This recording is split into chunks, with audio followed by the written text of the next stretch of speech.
Look at the word grammar. Where does it come from? Grimoire, that's a book of magic spells.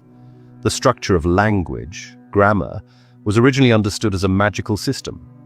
Then there's cursive writing. We call it cursive because it creates curses. And spelling, you're casting spells. This isn't hidden. It's right there in plain sight. They just trained you to laugh it off as coincidence. But here's where it gets disturbing. In 1946, something vanished from American schools. Not prayer, not paddling. Etymology, the study of where words come from and what they actually mean. And the moment they removed it, you lost the ability to see the trap. Because when you understand what words really mean at their root, you start noticing that almost every word you use was designed to program you into accepting limitations you never agreed to. Let me prove it to you right now. There's a reason they stopped teaching etymology in 1946.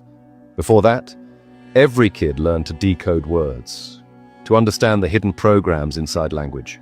Then it stopped. Everywhere. All at once. They replaced it with memorization and standardized tests. Why? Because if you knew that understand literally means to stand under, to submit, you might stop saying I understand in every agreement. If you knew government breaks the to govern, meaning control, and ment, meaning mind, you might start questioning authority differently. They gave you a corrupted vocabulary and told you words don't matter. But words are spells, and they've been casting them over you your entire life. Listen, I know how that sounds. I know you're probably thinking, okay, this is going to be some weird metaphor thing. But stay with me, because what I'm about to show you isn't a metaphor at all. It's physics, it's biology, and they've systematically hidden it from you because once you understand that your words aren't describing reality, they're creating it, you become ungovernable. Here's the truth nobody's telling you. You've been doing the work, right? Like positive thinking. This means you're not lazy, and you're definitely not missing some secret ingredient. But here's what's happening. You've been using contaminated language that programs failure directly into your nervous system, and they did that on purpose. Think about it. You say, I'm trying to lose weight. What does your subconscious hear? Trying, attempting, but not succeeding. It means effort without result. You say, I want to be successful. Your body hears want, lack, desire, the state of not having. You say, I need more money. Your cells receive need, scarcity, desperation, emergency mode. Every single one of those statements is a spell, and you just cast limitation into your reality without even knowing it. Now here's what they don't want you to know. The elite study etymology like their lives depend on it. They teach their children Latin, Greek, Sanskrit, Hebrew, these ancient languages that are basically frequency codes. While they're learning to program reality, they give your kids text speak and emojis. They dumb down the vocabulary.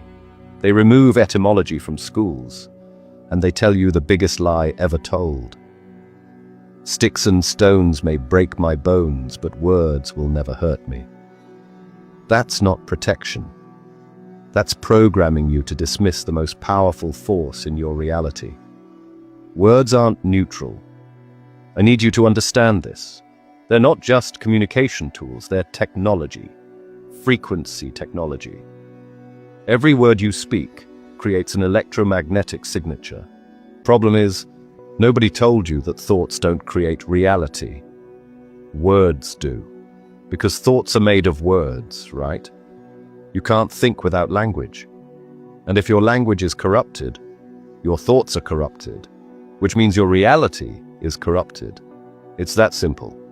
And get this, spelling and casting spells aren't coincidence. But once you decode even 5 words, you can't unsee it. Mortgage.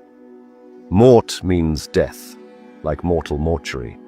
Gage means pledge, like engage. A binding agreement. Mortgage equals death pledge. You're signing a death pledge, and they call it that right to your face. Pharmacy comes from pharmakia, sorcery, witchcraft. Government equals govern, control, plus meant mind, mind control. They're telling you exactly what they're doing, and you're agreeing because nobody taught you to read the code. So here's what changes once you understand this. Once you get that language is literal reality programming technology, you gain complete linguistic sovereignty.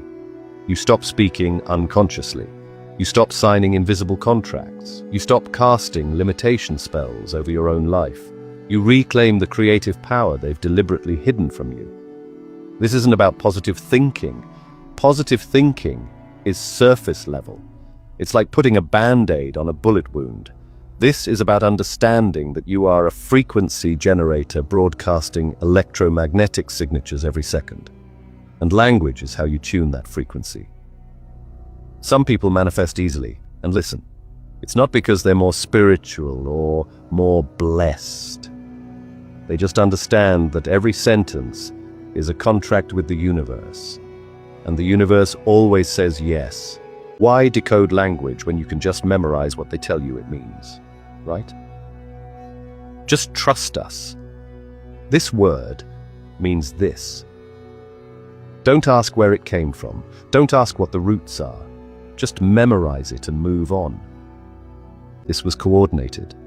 After World War II, after they saw what propaganda could do, how language could move entire nations, how words could convince people to do unspeakable things, they systematically removed linguistic literacy from education. Edward Bernays. You gotta know this name. Nephew of Sigmund Freud. Literally wrote the book on propaganda, public relations, he called it. He understood that controlling language controls populations. And his whole philosophy was this: a population that decodes language is dangerous.